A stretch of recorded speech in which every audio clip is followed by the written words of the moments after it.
Alright,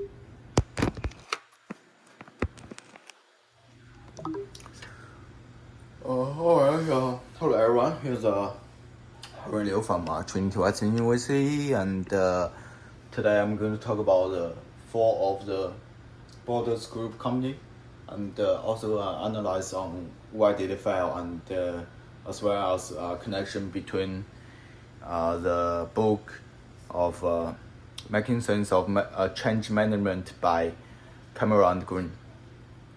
Alright. First, background.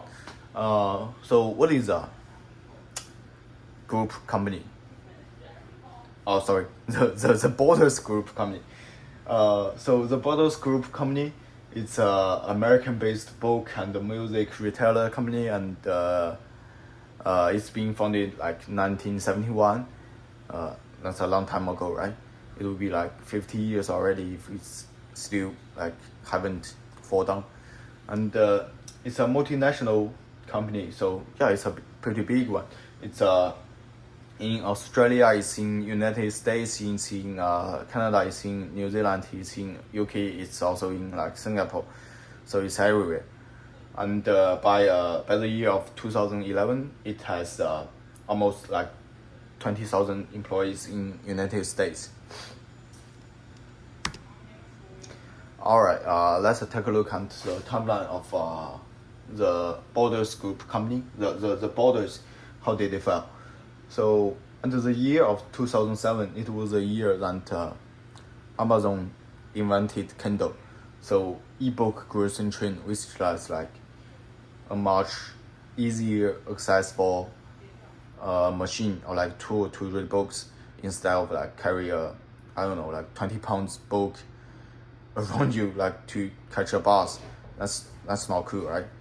And the increasing number of smart devices, and including your cell phone, which I'm using to recording my presentation right now, my TV, my laptop, my iPad, all these are the smart devices, and these are the things that killed the working book retail business.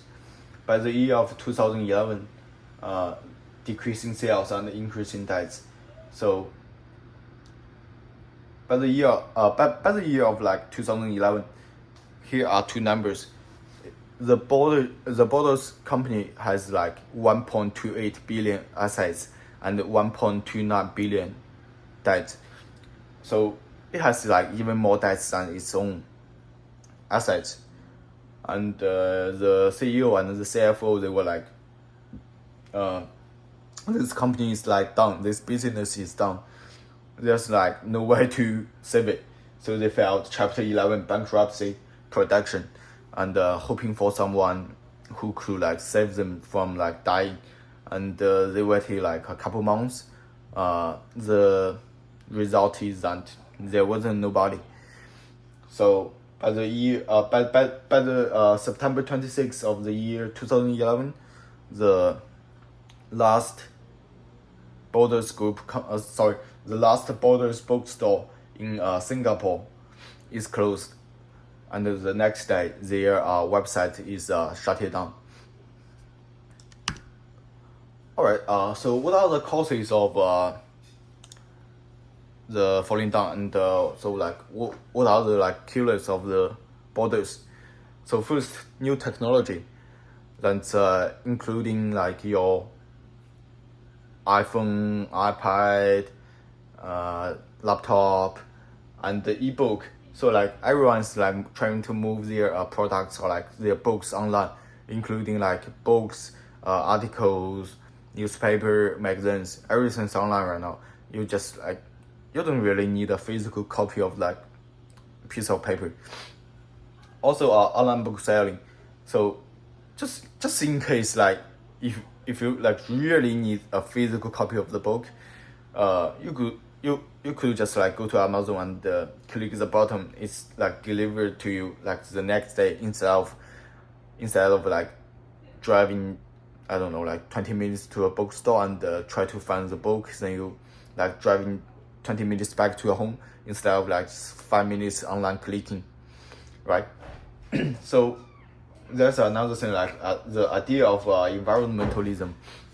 So like if you go to like, at least in BC, if you go to like restaurant and you ask for a bag, they will just like charge you, I don't know, like 50 cents for a bag. And if you go to like 7-Food or like Walmart and you ask for a bag, they will also charge you like 50 cents for a bag, right? So everything's like environmentally friendly right now. And the last one is they failed to adapt, or like they were too slow to change.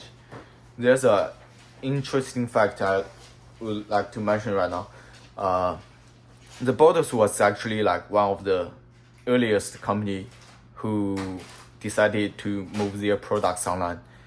So 2001, that's 22 years ago, they realized that the book retailer like working business mode is about to end, and the new era of like digital, of like internet is coming. So they created their own website and make their own e-commercial business department.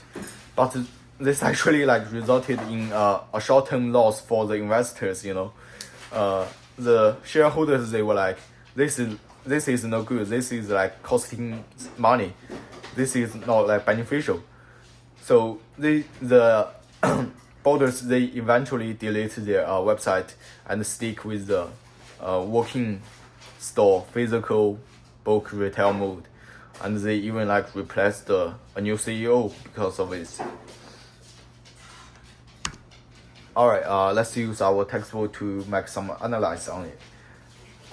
In page 97, under the section of moving through conflict, it says the threat may not be necessarily be coming from outside, but inside might be an externalization or projection from the team.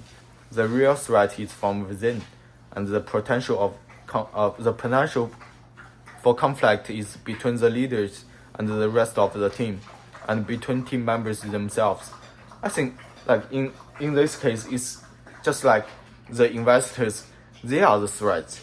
They are not like even from outside, they are definitely from inside, right? Just like what it says, like the threat might not necessarily be coming from outside, but from inside. And under the section of moving toward creativity, it says this time is about to creating something new, but in a fantasized way or unreal way, as a defense against doing anything practical or actually performing. The medicine, of course, is for the leaders to encourage the team members to continue in their effort and to take personal responsibility for moving things on. As I say, like moving toward creativity, yes, they made it. Like they successfully build a vision.